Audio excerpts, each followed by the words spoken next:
का चैप्टर कर रहे थे। शेयर कैपिटल में हमने forfeiture of shares at par सीख लिया था। अगर अभी तक आपने वो वीडियो नहीं देखी तो इस लिंक पर जाके ज़रूर देखिए। आज हम सीखेंगे four feature of shares at premium. इस वीडियो को समझने के लिए आपको पार की वीडियो समझ आनी बहुत ज़रूरी है। तो सबसे पहले उस वीडियो में आपका बेस बन जाएगा, तो आपको वो वीडियो ज़रूर देखनी है। उसके बाद एट प्रीमियम का पार्ट सीखेंगे। अब एट प्रीमियम में होता क्या है, इसका मतलब क्या होता है। देखिए, जब भी शेयर इशू किए जाते हैं तो हमें पता है या तो वो पार पे किए जाते हैं। पार का मतलब होता है 10 की चीज़ 10 में इशू करना। प्रीमियम का मतलब क्या होता है, 10 की चीज़ 12 रुपये में इशू करना, यानी कि वो थी 10 रुपये की, हमने 2 रुपये लोगों से प्रीमियम मांगा। ये भी चीज़ मैं आपको बता चुकी हूँ कि प्रीमियम लोग क्यों देंगे। लोग 10 रुपये की चीज़ 12 रुपये में क्यों खरीदेंगे, क्योंकि उन्हें उस कंपनी में अपना फ्यूचर नज़र आ रहा होता है कि कंपनी से अर्निंग काफ़ी अच्छी हो जाएगी। इस वजह से लोग महंगे भी खरीद लेते हैं। अब आज हम बात करेंगे इतने पार्ट की कि जब आपका शेयर 10 रुपये का 12 रुपये में मार्केट में आएगा, और उस केस में जब हम फोर फीचर करते हैं यानी कि उन शेयर्स को जब्त करते हैं, तब क्या एंट्री पास की जाती है। तो देखिए, सबसे पहले तो मैं आपको इसमें फोर फीचर वाले पार्ट में कंपनी के पास दो सिचुएशंस होती है। या तो प्रीमियम जो होता है वो पे कर दिया गया होता है, यानी कि जो भी आपके शेयर्स हैं उस पर प्रीमियम पेड है, और या होगा नॉट पेड। प्लस का निशान हटाते हैं। देखिए, दो सिचुएशन कंपनी के पास क्या आती है कि जो शेयर्स वो फोरफीट कर रही है उसमें प्रीमियम पे कर चुका है पर्सन, उसके बाद फोरफीट कर रही है। और दूसरी सिचुएशन ये है कि कंपनी जो शेयर फोरफीट कर रही है उस पर प्रीमियम अभी तक पे नहीं हुआ है। अब इसमें कंपनी थोड़ी सी चालाक निकलती है। कंपनी कैसे चालाक निकलती है कि जिस शेयर्स पर प्रीमियम पेड हो जाता है उसमें प्रीमियम की एंट्री यानी कि प्रीमियम को ध्यान ही नहीं देती, कंसीडर ही नहीं करती कि बंदे ने प्रीमियम पे कर दिया है, नहीं कंसीडर करेगी। लेकिन अगर उस पर्सन ने जिसके शेयर फोरफीट हो रहे हैं उसने प्रीमियम पे नहीं करा है तो कंपनी ज़रूर लिखेगी कि भाई इस पर्सन से हमने प्रीमियम मांगा था और इसने नहीं दिया। लेकिन पेड के केस में ऐसा बिल्कुल शो नहीं करती। अब एंट्री समझते क्या होती है। देखो, जब भी शेयर्स पे प्रीमियम पे किया जाता है या कर दिया होता है तब हम कैसे एंट्री पास करते हैं। सबसे पहले फोर फीचर की एंट्री से स्टार्ट करते हैं। फोर फीचर की एंट्री क्या होती है, शेयर कैपिटल अकाउंट को हम डेबिट करते हैं to share forfeiture account, जो कि मैंने आपको बताया है फोरफिटेड शेयर भी लिख सकते हैं, शेयर फोरफिटेड अकाउंट भी बोलते हैं इसे।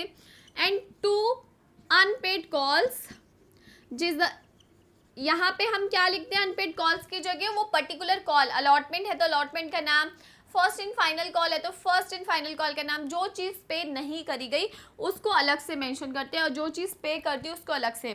इसका मतलब हुआ अगर आपने 10 रुपये के शेयर्स पे 2 रुपये पे करे थे तो इट मीन 60 रुपये पे नहीं करे हैं।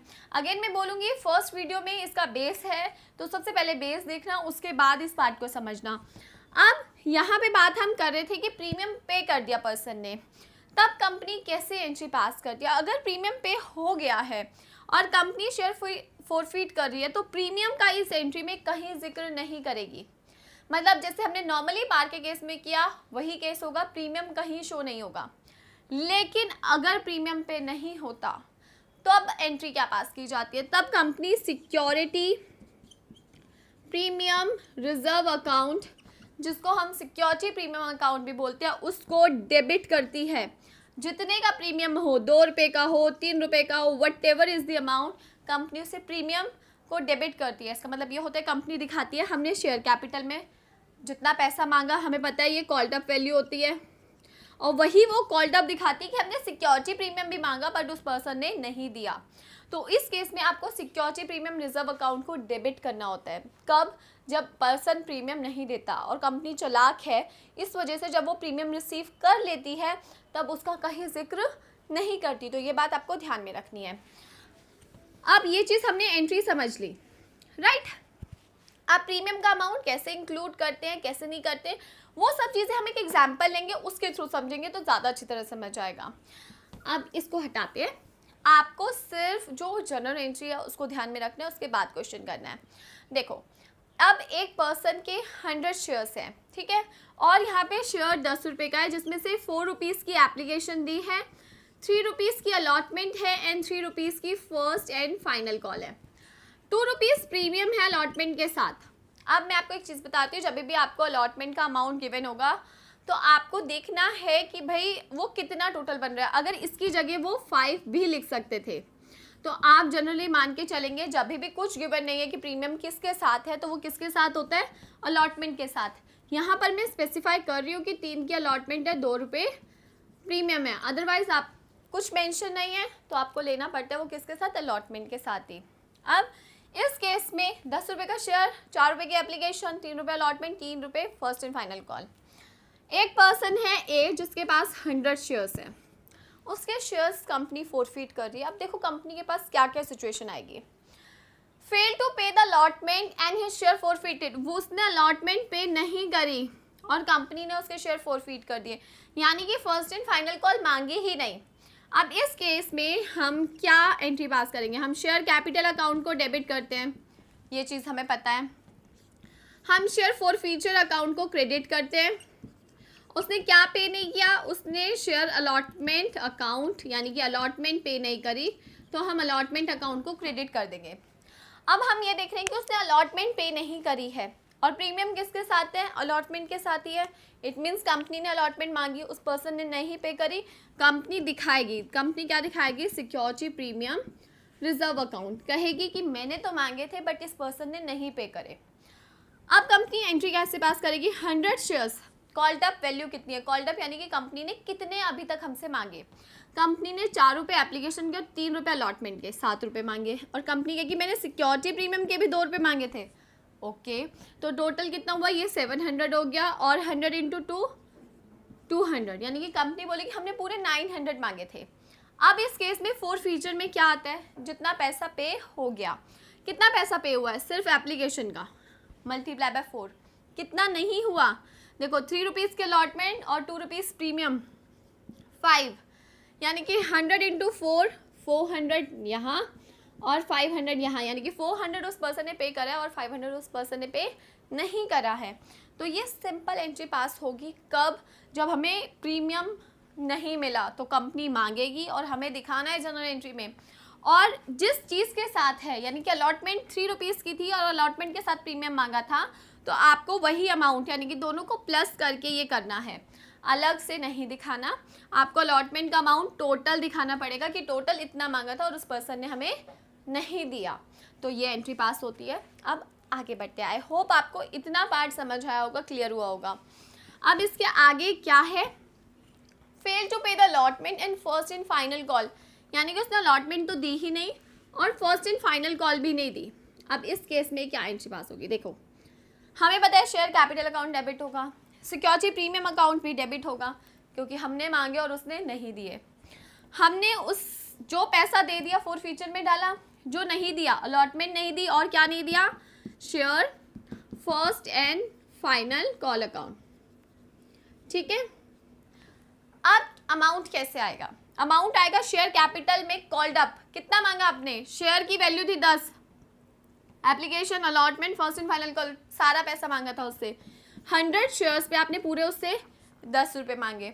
फिर आप बोलोगे अरे हमने सिक्योरिटी प्रीमियम भी मांगा था, तो 100 शेयर्स पे ₹2, टोटल यहाँ पे आ जाएगा, इसके ₹1000 मांगे और इसके 200 मांगे।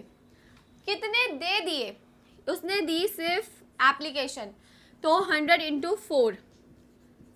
अलॉटमेंट कितनी नहीं दी, अलॉटमेंट उसने नहीं दी, टोटल अमाउंट कितना है ₹5, तो 100 into 5 500। First and final call ₹3 नहीं दी, तो 100 इंटू 3 300। तो यहाँ पे हमें टोटलिंग करनी है, देखो 1000 प्लस 200 कितना हुआ 1200, और यहाँ पे भी जब हम इसका टोटल करेंगे तो वो 1200 आएगा, यानी 900 प्लस 300 1200 आएगा। तो ये एंट्री पास की जाती है। इस केस में आपको क्या ध्यान रखना है, कॉल्ड अप वैल्यू ध्यान रखनी है, प्रीमियम लिया या नहीं लिया।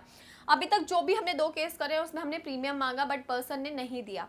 अब हम थर्ड केस वो करेंगे जिसमें हमने प्रीमियम मांगा, उस पर्सन ने हमें दे दिया लेकिन फिर भी हमने उसके शेयर फोरफीट किए। देखिए कैसे, फेल टू पे the only first and final call, उसने सिर्फ फर्स्ट एंड फाइनल कॉल नहीं दी है, यानी कि उसने अलॉटमेंट दी है, अलॉटमेंट दी है यानी कि उसके साथ उसने प्रीमियम भी दिया है। इस केस में क्या एंट्री पास होगी, देखो सबसे पहले इस अमाउंट को रब करते हैं। आप देखो हमने कितना मांगा, हमने उससे पूरे 10 रुपीज़ मांगे 100 शेयर्स पे, यानी कि हमने उससे फर्स्ट एंड फाइनल कॉल तक का अमाउंट मांगा, तो 100 इंटू 10,000। हमने उसे प्रीमियम मांगा और उसे दे दिया था, तो भाई हटा दो, कंपनी कहती नहीं दिखाएंगे अगर उसने प्रीमियम दे दिया, तो हम जर्नल एंट्री में शो नहीं करेंगे। अब फॉर फीचर कितना पैसा उसने दे दिया, उसने एप्लीकेशन भी दी और अलॉटमेंट, प्रीमियम कंपनी नहीं दिखा रही ना, कंपनी यहाँ भी नहीं दिखाएगी, तो उसने 4 + 3 7 दिखाएगी कंपनी कि उसने सिर्फ 700 रुपये पे करे, यानी कि प्रीमियम का अमाउंट वो ना तो डेबिट साइड दिखाएगी ना ही क्रेडिट साइड दिखाएगी, तो यहाँ पे आ जाएगा 700। अलॉटमेंट वो पे कर चुका है, तो अलॉटमेंट का अनपेड कॉल में नहीं आएगा, फॉर फीचर में हम डाल चुके हैं कि उसने पे कर दिया है। फर्स्ट एंड फाइनल कॉल कितने की थी, 3 रुपीज़ की, तो 100 इंटू 3 300। तो अब आप देखोगे कि जब कंपनी प्रीमियम पे कर देती है तो कंपनी उसका नामो निशान मिटा देती है, यानी कि डेबिट साइड से भी और क्रेडिट साइड से भी। हमने अलॉटमेंट में मांगे थे तो अलॉटमेंट में प्लस करने चाहिए थे, तो कंपनी अगर प्रीमियम हमने पे कर दिया तो वो कहीं नहीं दिखाती, ना ही डेबिट साइड में सिक्योरिटी प्रीमियम, ना ही क्रेडिट साइड में उस पर्टिकुलर कॉल में प्लस करके। तो ये पार्ट है फॉर फीचर ऑफ शेयर्स जब प्रीमियम पे इशू किए जाते हैं। तो ये सिंपल एंट्रीज थी, लेकिन आपको डिफरेंट केसेस में आती हैं, आपको बेस समझ के रखना है, बेस समझोगे हर एंट्री हो जाएगी। और अगर कोई भी डाउट होगा इसके रिगार्डिंग तो आप मेरे से यूट्यूब और इंस्टाग्राम पे पूछ सकते हो। और अगर आपको ये मेरी वीडियो पसंद आई है, कंसेप्ट समझ आया, तो इस वीडियो को लाइक शेयर एंड कमेंट ज़रूर करें और चैनल को सब्सक्राइब करें। Thank you.